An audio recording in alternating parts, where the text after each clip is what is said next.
बिस्मिल्लाहिर्रहमानिर्रहीम रब्बिश्रह ली सदरी व यस्सिर ली अमरी वहलुल उक़दतम मिन लिसानी यफ़क़हू क़ौली रब्बि ज़िदनी इल्मा। प्रोग्राम हकीकत में मां जो मेज़बान अब्दुल मोमिन मेमण।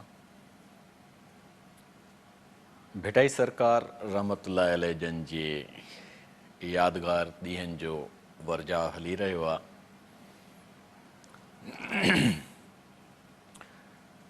उन निस्बत सां क़ुरान पाक जो हुकुम आहे फ़ज़क्किर इन्नमा अंत मुज़क्किर। तज़किरो वर्जाईंदा रहो, तमामु ज़रूरी आहे। फ़क़्सुसिल क़सस लअल्लहुम यतज़क्करून। दास्तान दोहराइबा आहिनि त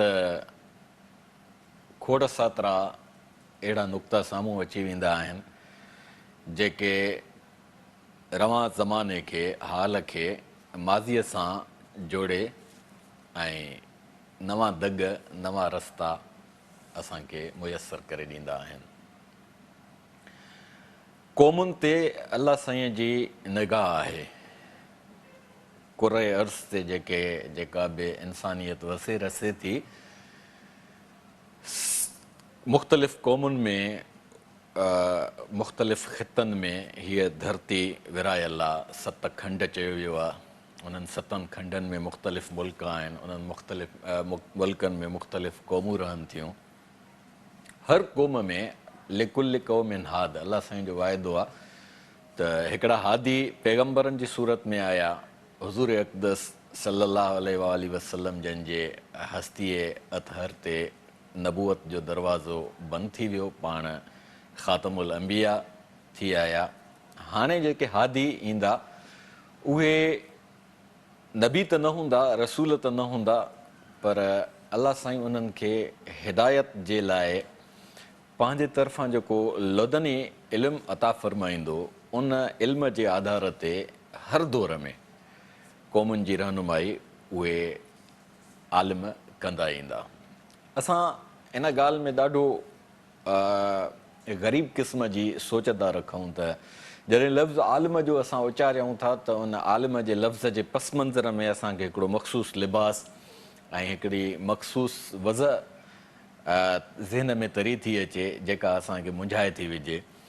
पोइ उन वज़ह ते ऐं उन लिबास ते जेके माण्हू पूरा नथा लहनि, भली उहे इल्म जो दरिया हुजनि, भली उहे फ़िक्र जो सरचश्मो हुजनि, भली उहे केॾा बि बाकिरदार हुजनि, पर असांजी सोच जी गुरबत जे करे उन्हनि ते अखि न ॿुधंदी आहे।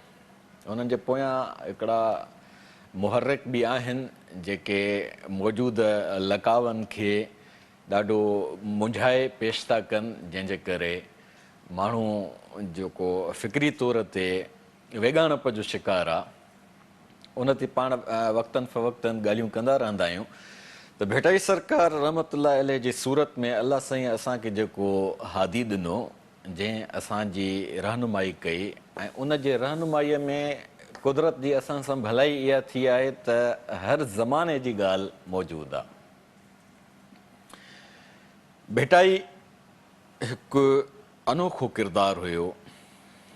सादात घराणे में उन जो जनमु थो थिए ऐं सिंध जे हिकु मरकज़ी ख़िते में अलाह साईं हुन जी पालना जो सामान मुयसरु थो करे ऐं हुनखे फितरत शुनास अखि अता फ़रमाए थो, जंहिं अखि लोक जे लहवारे में वहण जे बजाए उल्टो निहारियो त उन जे साम्हूं जेके हक़ीक़तूं मुनकशफ़ थियूं, जेके राज़ खुली साम्हूं आया, उन्हनि मां कुझु हुन बयानु कया, कुझु शयुनि खे हू असरार में रखी वियो।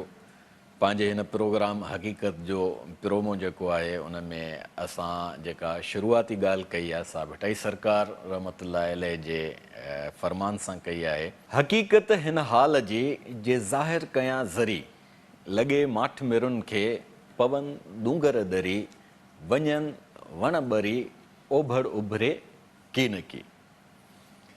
त हक़ीक़त ज़ाहिर करण जे लाइ माण्हुनि जे पद खे ॾिसबो आहे त उन्हनि जी ज़हनी सतह केतिरी आहे, पोइ उन मुताबिक़ हादी ऐं क़ौम जा मुफ़क़िर जेके हूंदा आहिनि हज़म थियण जेतिरियूं ॻाल्हियूं कंदा आहिनि।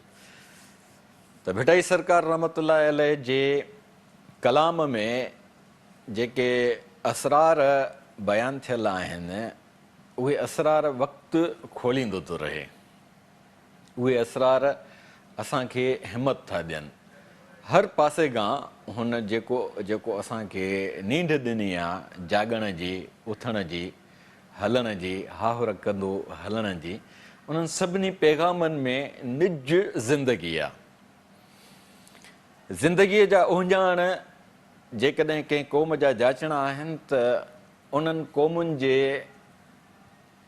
क़दीमी आसार खे ॾिसबो आहे, जाचबो आहे, उनजो अभ्यास कबो आहे, उनजो मुतालियो कबो आहे, ऐं ॿियो जेके तारीख़ी दास्तान आहिनि उन्हनि खे महफ़ूज़ कबो आहे।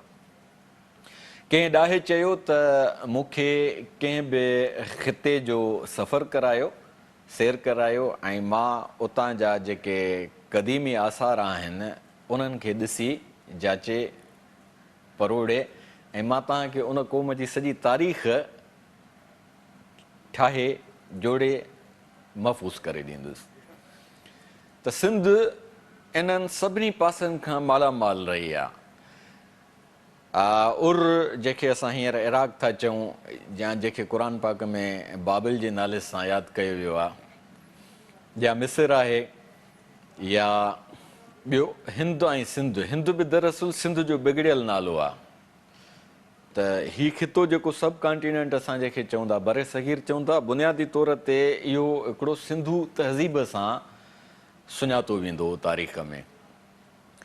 त उते असांजा जेके ज़िंदगीअ जा पुराणा आसार मिलिया आहिनि या जेके वक़्तनि फ़वक़्तनि मिलंदा रहनि था, सभिनी मां ज़ाहिर थो थिए त ज़िंदगी हिते भरपूर रही आहे। उन भरपूर ज़िंदगीअ जो सफ़र उरूज ऐं ज़वाल जा ज़माना ॾिसंदो रहियो आहे।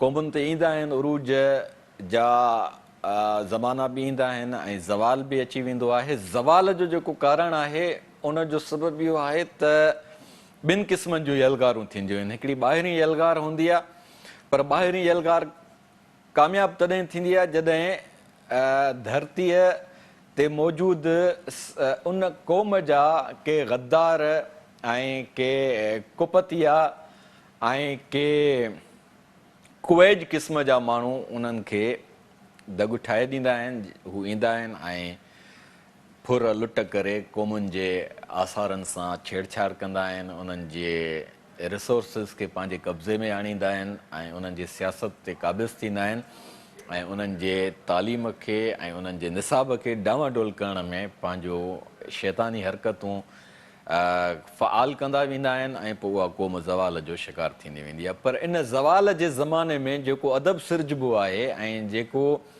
मुफ़क्किर उथंदो आहे, उहो पंहिंजे उन पैगाम में जेका फ़िक्री धारा ओतींदो आहे उन में एॾी ताज़गी ऐं एॾी नवीद ऐं एॾी मसरत ऐं एॾो सुरूर ऐं एॾो कैफ़ हूंदो आहे जो माण्हू जॾहिं उन में दिलि जे हुज़ूर सां लही वेंदो, उन फ़िक्र खे पंहिंजे रूह में तहलील कंदो, त उहो माण्हू पाण खे उन माज़ीअ में बि महसूसु कंदो ऐं फ़िक्र जी नई धारा खे कैप्चर करे ऐं नवां रस्ता, नयूं राहूं हमवार कंदो वेंदो, आण न मञींदो।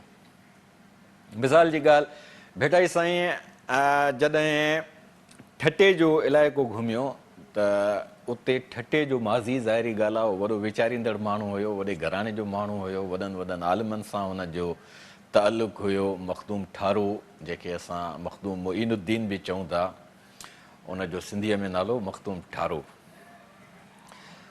उन सां उनजो सुबंध हुयो, इल्मी कचहरियूं बि हुयूं। त उहो जॾहिं उते अचे थो त उहा रौनक हुनखे नज़र नथी अचे। आज़ाद सिंध, देबल, होॾां अरोड़, हेॾां असांजो कोलाची जेको कराची आहे जंहिंमें मौजूदु आहियूं, इन्हनि सभिनी शयुनि खे जॾहिं हुन ॾिठो भेटाई साईं ऐं उनखे उजड़ियल ॾिठईं त हुनजे कल्ब ते जेको इल्हाम थियो उनखे भिटाई साईं वरजायो त नसे वणनि में नसे कातारियूं पसियो बाज़ारूं हींअड़ो मूं लूण थिए। कमाल तशबीह आहे ऐं कमाल दांह आहे जेका माण्हूअ जे अंदर मां जॾहिं उभामी ॿाहिरि अचे थी त उनखे जा पघर कढी थी छॾे। जेको माण्हू हसास आहे, जेको माण्हू क़ौमी शूर थो रखे, जंहिंखे माण्हूअ खे पंहिंजे धरतीअ सां लॻाव आहे, जंहिं माण्हूअ खे पंहिंजे मिटीअ सां सुबंध आहे, जंहिं माण्हूअ खे पंहिंजे आसार क़दीमा में पंहिंजे आबाओ अजदाद ऐं पंहिंजे वॾड़नि जी महिनत सफलता ऐं आलापणो थो नज़र अचे। ज़ाहिरी ॻाल्हि आहे, न से वणनि में न से कातारियूं पसियो बाज़ारूं हींअड़ो मूं लूण थिए। वॾनि शहरनि में हलिया वञो, सखर हलिया वञो, हैदराबाद हलिया वञो, कराचीअ पाण मौजूदु आहियूं, या मीरपुर ख़ासि हलिया वञो, जाते जाते धारियनि जी आबादकारीअ थी आहे ऐं उन्हनि अची असांजे वापार ते कब्ज़ो कयो आहे, उन्हनि अची असांजे ॿोलीअ खे नुक़सानु पहुचायो आहे। हाणे उहे असांजे निसाब में बि टुंबका था हणनि।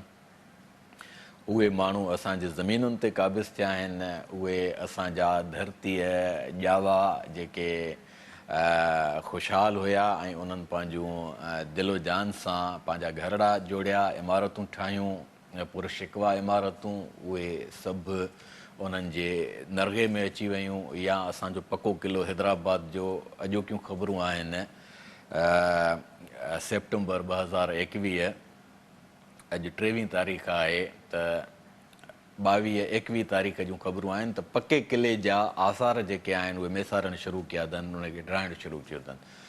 त उहो पके किले जूं भितियूं नथा ड्राइनि, उन जा दरवाज़ा नथा ड्राइनि, बल्कि उहे असांखे था ड्राइनि। उहे केरु आहिनि? आकाश अंसारीअ जा जेके शेर आहिनि त जंहिं अजरक जी अज़मत खे ॼातो हिते, तंहिंखे चओ मुंहिंजे नगरीअ मां निकिरी वञे। ख़ूबसूरत नज़म आहे उनजो। त ईअं क़ौमुनि जी जेका मालिकी उन्हनि जा मसीहा सिफ़त किरदारु कंदा आहिनि, उन्हनि जी वॾे में वॾी ख़ासियत इहा हूंदी आहे त उहे जेको पैगाम ज़ुबान सां आछींदा आहिनि, पाण उनजो मुजस्सम हूंदा आहिनि। असां भिटाई सरकार खे खयों अथसीं, संभालियो अथसीं, शाया कयो अथसीं, उन जा यादगार उभा कया आहिनि। हिकिड़ो मुजस्मो जेको भिटाई सरकार जो आहे, जंहिंमें पाण उभी निहारे थो ऐं हुनजे नेणनि में इनकलाबियत आहे ऐं हुनजे नेणनि में हुनजे पंहिंजे डोल मां फ़िक्र ऐं नज़रिए जी जेका जीअं पाणीअ चश्मे वांगुरु फुटी पवण जो जेको हिकिड़ो अमल हूंदो आहे, ईअं उन मुजस्मे मां उहो थिए थो। ब्रिटिश म्यूज़ियम में भिटाई सरकार जी तस्वीर महफ़ूज़ आहे, उन में बि भिटाई वॾे शान शौक़त सां वेठो आहे, विञणो थो हणे पियो। चवनि था त उहा रियल तस्वीर आहे भिटाई सरकार जी। त उहो मुफ़क़िर ईअं कुबड़ो थी न वेहंदो जेको रुॻो वेठो पियो इहो पंहिंजो यकतारो वॼाए ऐं मज़ो वठे। न, यकतारो हुनजो जी सूफ़ियाणी रमज़ हुई, जंहिं ते ज़रिए हो पंहिंजे रूह खे शह ॾींदो हो त उन रूह मां जेको इल्हाम फुटी निकिरंदो उहो शाइरीअ में कलमबंद थींदो। छाखे वञो छो ॿेली थिए ॿियनि जो, वठिजो कंजक करीम जो, जग जो वाली जो, सोखो हूंदो सो जंहिंजो इश्क अलाह सी। इहो भिटाईअ जो पैगाम आहे, ख़ुददारीअ जो पैगाम। तौहीद सेखारींदी ख़ुददारी आहे, तौहीद वहदत आहे, हिकिड़ाई आहे। हिकिड़े ताक़त जे आदो जॾहिं माण्हू सरब सुजूद थो थिए ऐं उहा ताक़त हक़ीक़त आहे ऐं उन ताक़त खे फितरत अलाह जो इस्म आज़म ॾिनो आहे, जेका मावरा आहे सुम मावरा आहे सुम मावरा आहे, जेका वहदतुल वजूद जे पस मंज़र में काइनात पूरी उन जी ज़ात जो मज़हर आहे, काइनात जी रवानगी उन जे ज़ात जो उहिञाण आहे। उन ज़ात जे तरफ़ मुतवजे कॾहिं चए थो त छाखे वञो छो ॿेली थिए ॿियनि जो, वठिजो कंज करीम जो, जग जो वाली जो, सोखो हूंदो सो जंहिंजो इश्क अलाह सी। हाणे अलाह सां इश्क जा उहिञाण भिटाईअ जे वटि कीअं हुया, पंहिंजूं ॻाल्हियूं जारी रहंदियूं। वठूं था हिकिड़ी नंढड़ी साई।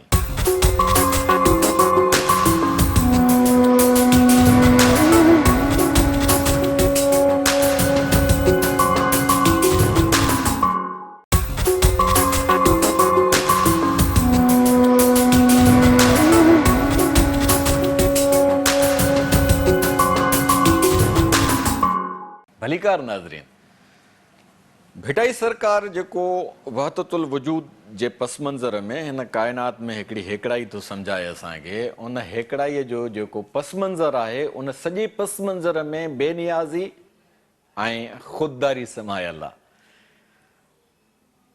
हज़रत यूसुफ अलैहिस्सलाम जॾहिं जेल में हुयो त उते जेके उन जा मुशरिक साथी क़ैदी हुया उन्हनि खे चवंदो त अरबाब मुतफर्रिकून खैरुन अमिल्लाहुल वाहिदुल कहार, हिक जो थी वञणु बहितर आहे या हिन हुन जो थियणु बहितर आहे। हिकु जेको वाहिद बि आहे, जेको कहार बि आहे। वाहिद आहे, यगानो आहे, अकेलो आहे। लमिया कुल्लहू कुफुअन अहद, उन जो कोई कुफु कोन्हे को। लैस का मिस्लिही शयुन, उन वांगुरु का शइ कान्हे का। वहुवल अलीयुल अज़ीम, हू उन जूं बुलंदियूं सभु उन वटि आहिनि, अज़मतूं सभु उन जे लाइ आहिनि। ऐनमा कुंतुम फसम वजह लाइ, जाॾे बि तव्हां तफ़कुर जी वाझ विझंदव उते तव्हांखे उन जी ज़ात जी मार्फत जा उहिञाण पले पवंदा ऐं तव्हां मार्फत सां खां आशना थींदा वेंदव ऐं तौहीद सां वासबा वेंदव। त उन ज़ात जे तरफ़ जॾहिं माण्हू पंहिंजो झुकाव थो रखे त उहा ज़ात जेका आहे करीम आहे, जेके हज़रत यूसुफ अलैहिस्सलाम थो चए अरबाब मुतफर्रिकून खैरुन अमिल्लाहुल वाहिदुल कहार, वाहिदुल कहार।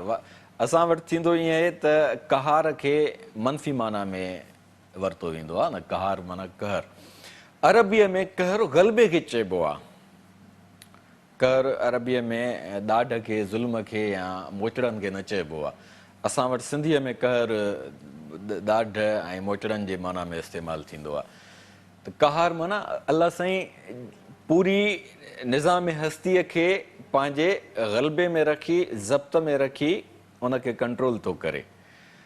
फलकियात जे तरफ़ पाण ॾिसंदासीं त पाण फ़िज़ा में आहियूं, धरतीअ जो गोलो फ़िज़ा में तरे पियो थो। कुल्लुन फ़ी फलकिन यसबहुन, फलक फ़िज़ा खे चइबो आहे। पोइ फलक में हितां जॾहिं असां धरतीअ तां ॾिसूं था त असांखे उभ हिकु ज़ाविये सां थो नज़र अचे, जंहिंमें चंड बि नज़र अचे थो, तारा बि नज़र अचनि था, सिज बि नज़र अचे थो। मरीख़, ज़ुहल ऐं अतारिद जेके ॿिया सयारा दरियाफ़्त थिया आहिनि उन्हनि जे मुतालिक़ बि ॻाल्हियूं हलनि पियूं। पर फितरत जंहिं शइ खे फोकस कयो आहे उहा आहे कुर्राए अर्ज़, शम्स ऐं कमर। इहे टे शयूं जेके असां सां लाॻापियल आहिनि। उन में जेका ग्रेविटी आहे, जेका कशिश सिकिल आहे, उन कशिश सिकिल जे आधार ते हिन फ़िज़ा में जेके गोला ज़मीन जे सूरत में या ॿियनि सयारनि जे सूरत में तरनि पिया था। क़ुर शरीफ़ जा केॾा ख़ूबसूरत लफ़्ज़ आहिनि, कुल्लुन फ़ी फलकिन यसबहून, तरनि था पिया। ग्रेविटी उन्हनि जी जेका आहे जारी आहे। इहो अलॻि हिकिड़ो मौज़ू आहे।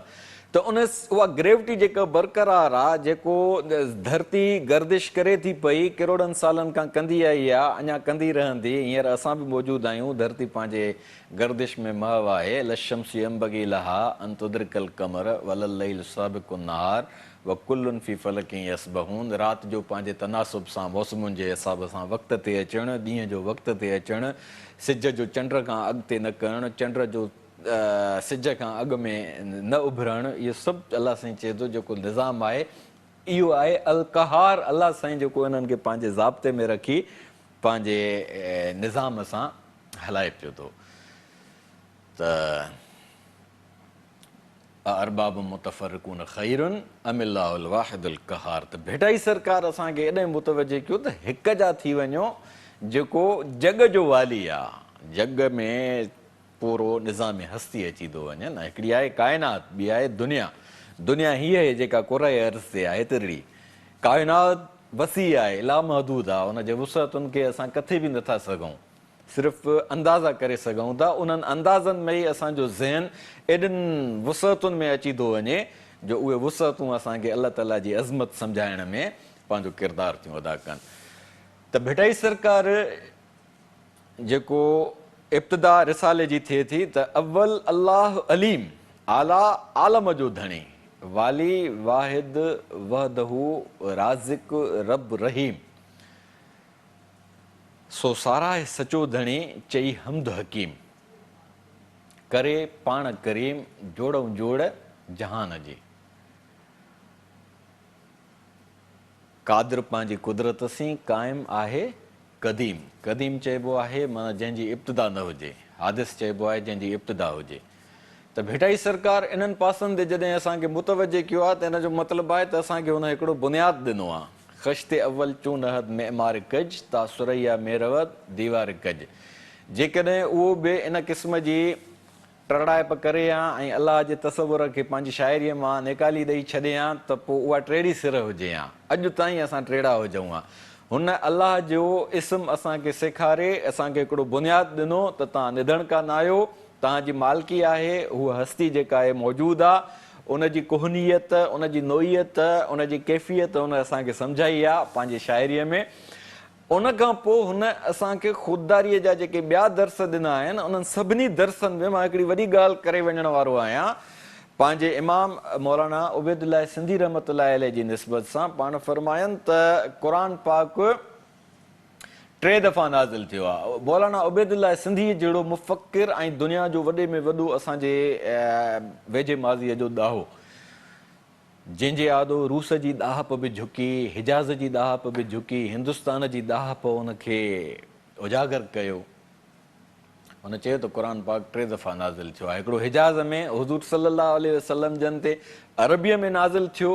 उन क़ुरान पाक खे उन क़ुरान जे तवसुत सां अरब क़ौम जेका धरतीअ जी पुराणी क़ौम आहे, आद, समूद, फिरौन, निमरूद, इहे जेके बि दास्तान आहिनि बनी इसराइल जा जेके बि समूरा पैगंबर, इन सभिनी क़ौमुनि खे अलाह साईं क़ुरान जे ज़रिए पंहिंजी आफ़ाक़ी तालीम ॾिनी, हिदायत ॾिनी। उन खां पोइ जेके ईरानी क़ौमूं आहिनि, उन्हनि ईरानी क़ौमुनि जे लाइ रूमी रहमतुल्लाह अलैह जे सूरत में हिकिड़ो ॾाहो अलाह साईं पैदा फ़रमायो, जंहिं मसनवी रूमीअ जे नाले सां किताबु ॾिनो।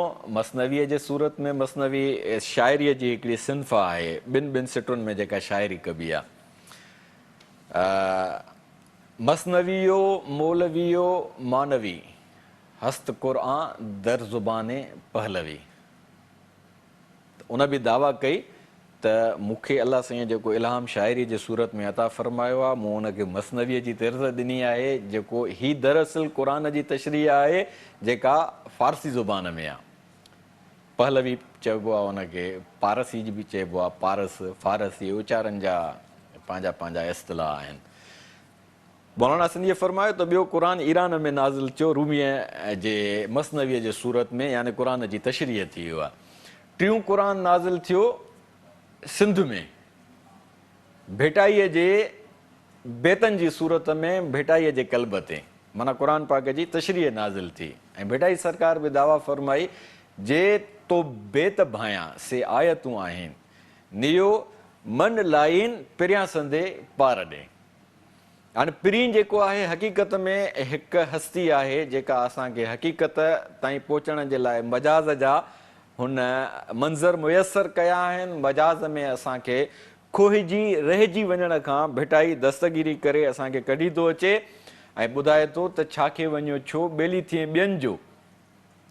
ॿिया जेके आहिनि न, उहे जेके रिज़्क खे पंहिंजे गोॾनि हेठां था लिकाइनि, जेके पाण खे बरतर था सम्झनि, जेके पाण खे मावरा था सम्झनि, जेके पाण खे बख़्शियल ऐं बख़्शायल था सम्झनि, ॿियनि जे बख़्शिश ऐं बख़्शाइण जूं ॻाल्हियूं कंदा था वठनि,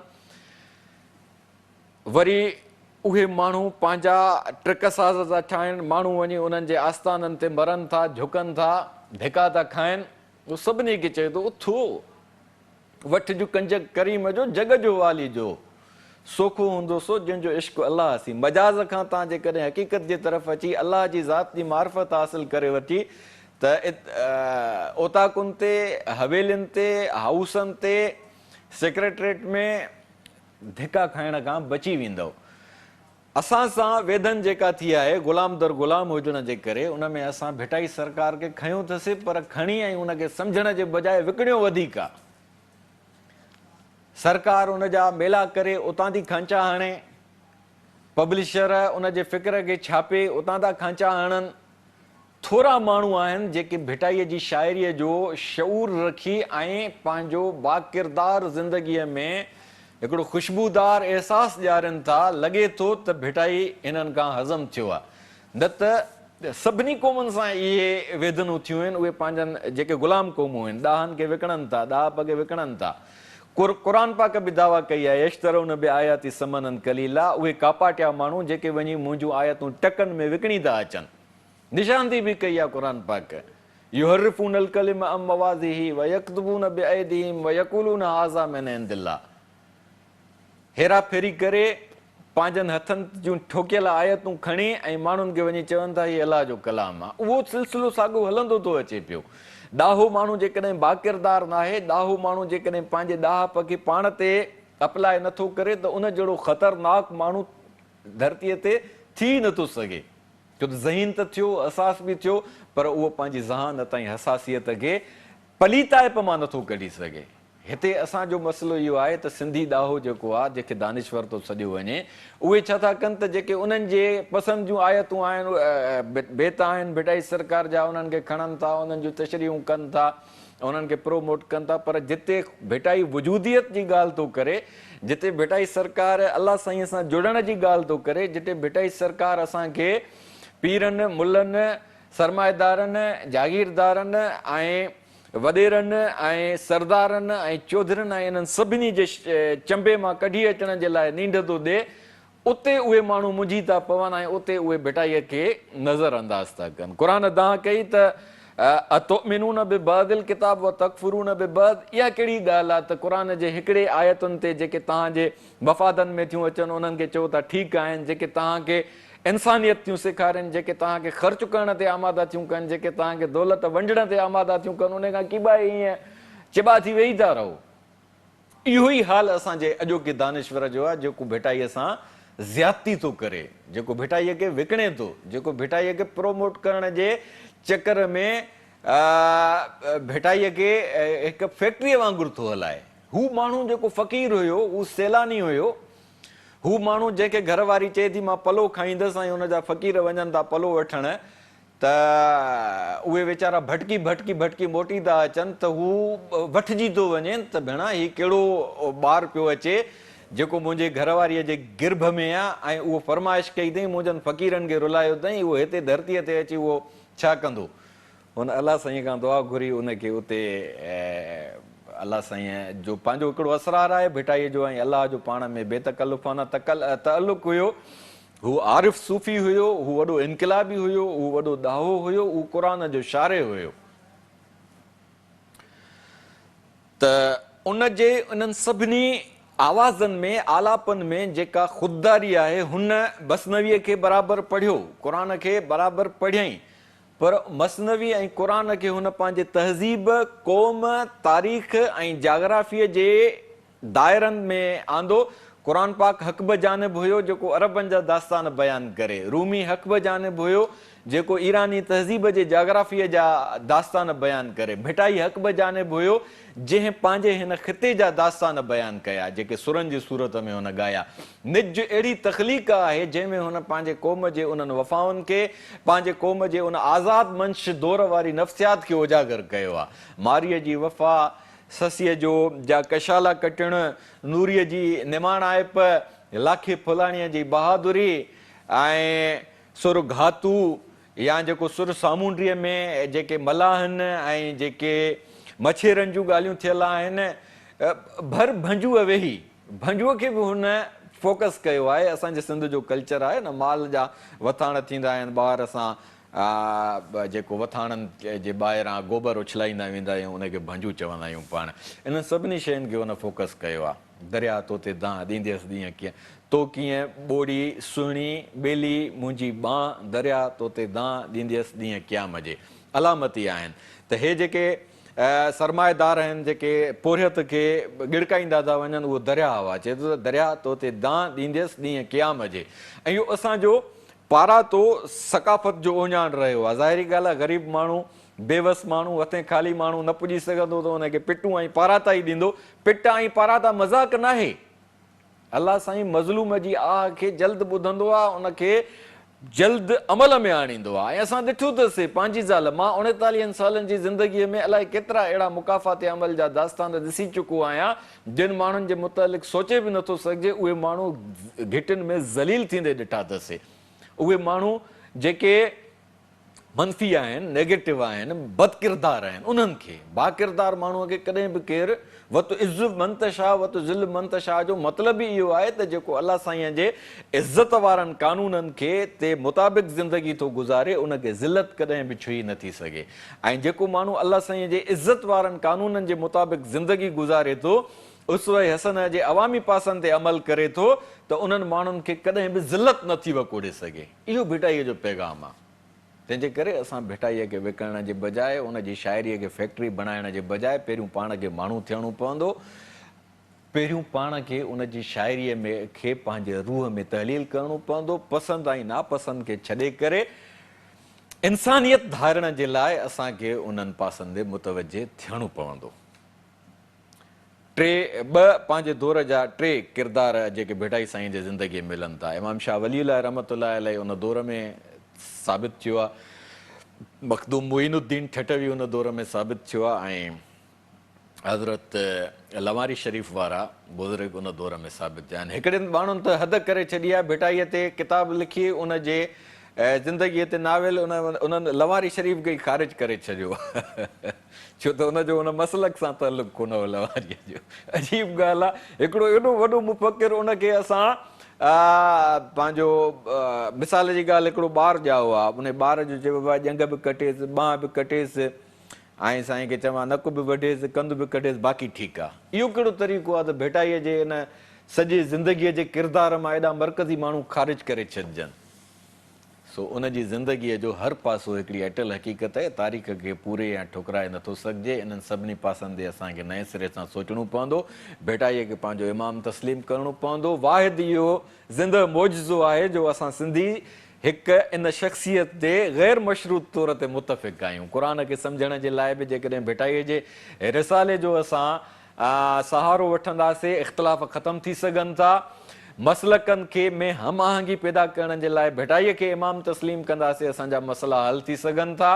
सियासी अॻुवान पंहिंजी जाइ ते, पर उन्हनि सभिनी सियासी अॻुवाननि जी सियासत जो जेकॾहिं सरचश्मो भिटाईअ जे रिसाले खे तस्लीम कंदासीं, असांजा सियासी मसइला बि हल थी सघनि था। सियासी मसइला हल थींदा आहिनि त पोइ माशी मसइला हल करणु कोई मसइलो न हूंदो आहे।